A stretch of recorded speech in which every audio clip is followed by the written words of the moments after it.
জাতীয় নাগরিক পার্টি এনসিপির কেন্দ্রীয় শহীদ মিনারের সমাবেশে ২৪ দফার ইশতেহার ঘোষণা করেছেন দলটির আহ্বায়ক নাহিদ ইসলাম। এ সময় তিনি বলেন, আমরা আবার শহীদ মিনারে আপনাদের সামনে দাঁড়িয়ে একটি নতুন বাংলাদেশের, আমাদের সেকেন্ড রিপাবলিকের ২৪ দফা ইশতেহার ঘোষণা করছি। এনসিপির ২৪ দফা ইশতেহারের মূল বিষয়গুলো হলো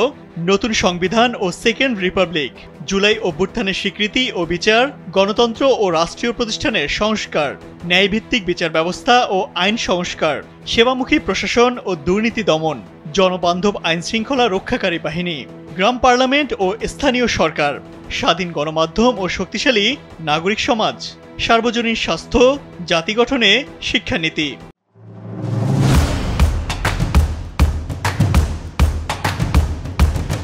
গবেষণা, উদ্ভাবন ও তথ্য প্রযুক্তির বিপ্লব, ধর্ম, বর্ণ, সম্প্রদায় ও জাতিসত্তার মর্যাদা, নারীর নিরাপত্তা, অধিকার ও ক্ষমতায়ন, মানবকেন্দ্রিক ও কল্যাণমুখী অর্থনীতি, তারুণ্য ও কর্মসংস্থান, বহুমুখী বাণিজ্য ও শিল্পায়ন নীতি, টেকসই কৃষি ও খাদ্য সার্বভৌমত্ব, শ্রমিক কৃষকের অধিকার, জাতীয় সম্পদ ব্যবস্থাপনা, নগরায়ন, পরিবহন ও আবাসন পরিকল্পনা,